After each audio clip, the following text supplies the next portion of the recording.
Can I just say something about the Kendrick thing and then we'll go? I Yeah. think it has been for the entirety of the time, and this is what I mean. People don't understand this. The main thing that Mike's gotten me off of is the Kendrick thing and the Andre 3000 thing. I walked into this podcast 2 years ago. We're going into 2.5 shortly of doing this podcast after writing for Recording to Hip Hop for a few years. And nobody moved the meter like Kendrick has moved the meter since I've been a part of Recording to Hip Hop. His article, my article that I did, his damn music review, I think is my highest tracking article still to this day. I've written tons of articles. He moves the meter. And, he's been that guy. And all I've really been trying to say is that, well, that guy goes out and proves it. And when you're not around to prove it, you're not the guy. When LeBron was hurt, he wasn't the guy. He had to go out and prove it. When KD was hurt, this whole AC, like KD looked like the guy now until this Boston series. But when he came back from his ACL, was anybody talking like KD? KD was the man when he was out with his ACL. No, it was Is anybody Giannis. talking about Kawhi that way? Kawhi been gone. Is anybody talking about Kawhi like Kawhi the man? Yeah. Why? This is what I mean about what's so funny about hip hop. Even in other venues and ventures where blacks dominate, when the guy's not there, he's not considered to be the best. Like, nobody's sitting up here holding KD's throne when he tore his ACL. Nobody right now thinks KD is better than Giannis based on how KD played versus Boston. And I'm a KD guy. You get what I'm saying? Yeah, and it's not like we got like a little run like J. Cole's having right now to even justify it. We got nothing. Right. No, it's like you know who KD is to me right now? He's the second best player in the world that needs to go put on 20 pounds so he can get in the conversation for being the best player in the world. Because right now that's Giannis. Because even though Giannis losing, Giannis is hooping. You feel me? Yeah. LeBron older. Kawhi's not even in this conversation because Kawhi's not here. Luka Doncic isn't going to make first team NBA because he was out of shape and hurt the first part of the season. When you're not here, it doesn't get accounted for anywhere else. All I wanted people to do is to stop taking account for him like he's the man when there are other viable options walking around. Conway, Gibbs, Nas, making all-time great stuff. Meth today, yes, that's all I'm saying. I'm not saying he's not all-time great. I'm not saying he may not deliver an all-time great album. I'm saying all of you have been saying he's number one for the last 5 years, and I'm saying fuck no to that. That nigga didn't even go to work. This is on the anniversary of the Allen Iverson practice thing. Nas the ghost says, are we getting that mock versus between Lupe and K-Dot Wednesday? Oh, shit. That's right. We did say we were going to do that. Ray Rim says, we talk about how Alchemist is the producer. If he asked Marshall to slow down his cadence, gave him those Benny or Gibbs beats, M wouldn't spaz out. Eminem doesn't rap over that stuff. I'm sorry. Eminem doesn't rap over hip-hop beats. I didn't mean to cut you off. What were you going to say? Because I was going to speak my piece on the K-Dot thing, too. Oh, the homie Jack is in here. He just said, AC, I'm here watching. The homie Jack. Oh, what up, Jack? We was talking about you early. Yeah, Jack, you made the show, fam, and we shared all your comments, and I appreciate we closing out, though. Check out the rebroadcast, definitely. Rebroadcast. I hope you made it to your grandpa safe in Chicago. Tell the family Coop said peace. AC said peace. And this is what I want to say about K-Dot, though. Since we've been doing this podcast, we've been waiting for the day that we could actually do a show on new Kendrick Lamar music. I've actually given up on that possibility over the course of our show. And this is like when we had no audience. And I'm glad that it's built up to a point where we do have this engaging of an audience. We really appreciate you guys out there. Y'all make these discussions even more exciting and shit. Make our show longer than it was before. But right. That day has come, man. Next week, we're actually going to get this Kendrick Lamar album. And this was one of those albums that we've been waiting to review. We've been waiting for Jay-Z to release something while we're doing the show. We've been waiting for Kendrick to release something. Nas did it twice. 3 times. I'm sorry. And it was a big deal. So I'm looking forward to being able to talk about this new Kendrick Lamar album. And I hope it's everything that y'all hope it's going to be. But just know if it isn't, boy, oh boy, We're So not gonna let's go hold back. back.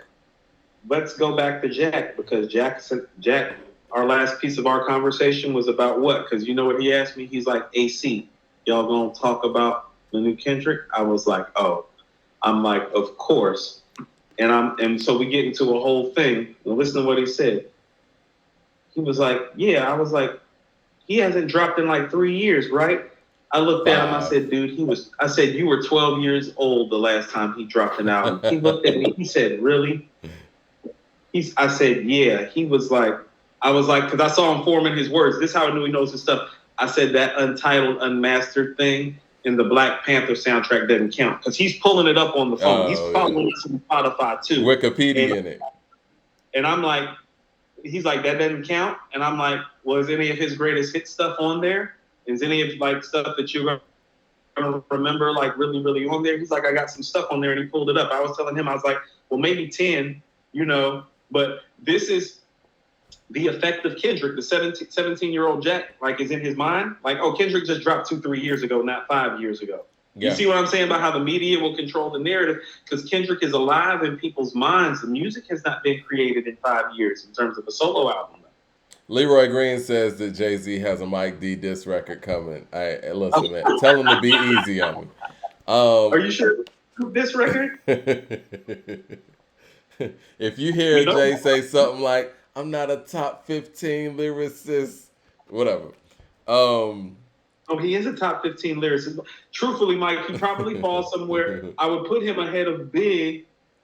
I would probably put Meth ahead of him by 1, but I would put Big and Pac behind him. So Meth, so like when I'm saying high, the low end, it's like Meth would be like 8, he would be 9, Big would be 10. That's my low end on the high. That's what I'm saying. It's like, no, you'd be on the back end of my 10, like you'd be right there next to Meth and Big. Jay's putting together a metaphor. Jay's putting together a metaphor for that right now. Hudson says, you didn't even have Nas ahead of Jay before KD won. He's right. I had Jay ahead of Nas. Actually, even after KD won, I had Jay ahead of Nas. KD 2 is what made me flip, and I was indifferent. And then when Magic dropped, I couldn't hide it anymore. It's what it is. How about this? I considered Nas to be the superior MC still, but based on the catalog, if you were to tell me Jay was, I felt like you had a valid argument. After KD 1, I was like, After KD 2, I was like, oh, stop that shit. Stop that. After KD 2 is when I was like, after KD 1, I was like, KD 2 is when I heard Death Row East, I was like, good, coronation ceremony time. I was on track 2 of KD 2. I remember where I was. I was upstairs with my headphones on. It's about 12:15. Death Row East came on. Micah started two-step, and I was like, this shit is over for Hov. I'm two-stepping in Death Row East at 12:15 in the morning in my house. I know my daughter's in the next room asleep. Like, what the hell is this nigga doing? That's right. And then Magic. And then Magic happened, and it was like, now, I mean, it's just house money at this point. KD3 is whatever. He could drop nothing. He could drop a bunch of air over the same beats, and he's still ahead. I mean, listen to what I'm about to say. With Magic, he kind of put himself in a little bit of a space too. It's like, well, what can you do? Like, what else can you do? You feel what I'm saying? It's like, well, you just made a top 5 album for your goatish career. Can you do that? Like, you understand that it's like if he does this again, he will have made like 3 of his 7 best pieces of work. Like now, I literally have no expectations for KD3. I don't either. I don't know what expectations we can have after he just got done doing KD2 and Magic. It's like Magic is Illmatic like.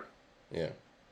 Isn't that what all of us wanted? Like for all his he gave us what we wanted. Like, he gave the fans what he wanted. It's like, so he truly is playing with house money now because he literally gave us something Illmatic like. I didn't think he could ever sound like he did on Magic again. And that right there is what threw me with Magic.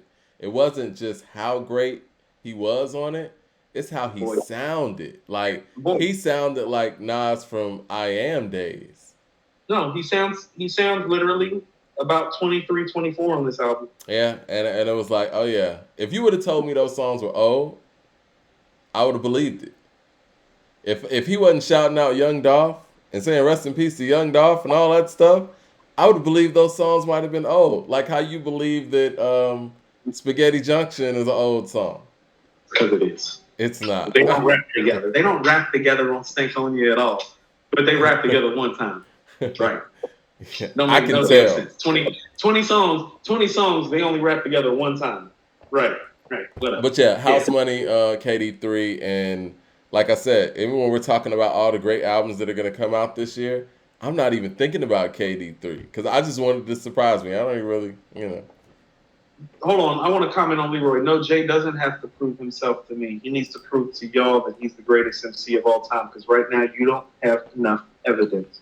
Yeah, man, he's been outmatched when it comes to the music. And if we want to even add in stuff like Watch the Throne, see, this is the thing, and I'm gonna say this and we're gonna go because I know we're running over. We always want to bring up Watch the Throne in Jay's catalog, but we want to leave out Best of Both Worlds 1 and 2. You know what I'm saying? Like, if we're going to talk about these partnered up albums and we're going to count that, we got to count Best of Both Worlds. We got to count Everything Is Love. We got to count all that stuff. You know. And Nas, the only time he did that was with Damian Marley, and that shit's great. And The Firm. You know, he does, you know that doesn't help Jay. And that's what I'm saying. Like, and I want to say this because I see Leroy talking and Bob T and all the other Vengers like coming in here and co-signing it. I'm not the one that's saying Magic is Illmatic like the people are. Rigorol said Magic was definitely Illmatic 30 years later. What the fuck? Thank you for interrupting. That's exactly was my point. See, according to just hip-hop, like how I said American Gangster was Reasonable Doubt in 2007. Like years later. Like nearly two. Yeah. That. I think I'm one of the people 10 that didn't years agree later. with you. Huh? And I didn't agree with you, but I see what you're saying. But it's the same thing. We got to give this man props. The people. The music is speaking for itself. Is Illmatic, Mike. That's what I'm saying. The people are saying that Magic is Illmatic, like not me. Dude, you remember when Magic dropped? You know, because we had got like the Omari crown around here, the Omarion or whatever. And everybody was like, yo, when are y'all doing y'all next show? When are y'all doing y'all next show? Like, people were blowing up our Twitter, everything, trying to figure out when we were doing our next show because Magic was just that strong. We didn't hype it up. We didn't even know it was coming. We didn't say anything about Magic. The people said all this stuff. People pushed us to it, Mike. I was out of town. You were busy. We literally had to wait for me to get home. Not home.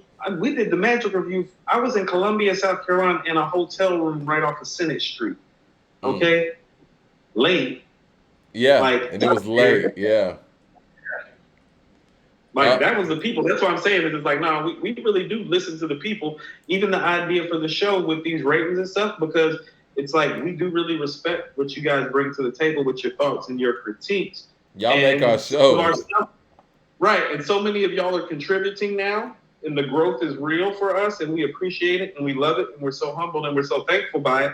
But there has been a slight rift in the opinions because there are more opinions to be had. Well, let's try to consolidate it because it's still for the people. Yeah. Armand, says, don't forget Jay did Collision Course with Linkin Park. That was man. Yeah. Don't forget about the Gray album, too. Yeah. Was that official? Right. Got released. It made money. Yeah. Wasn't it? I don't know if he released it, but, whatever. All right, well, let's get up out of here. Go get the yearbook. We're going to have it in the description of the live after, the rebroadcast goes up. We got the digital version. We got the Amazon version, black and white and in color. We appreciate y'all once again. And, yeah, we look forward to hollering at y'all on Wednesday. And next week is going to be the week. Next week, we're going to have new Kendrick. Oh, buddy. Magic is better than everything this year, says LP.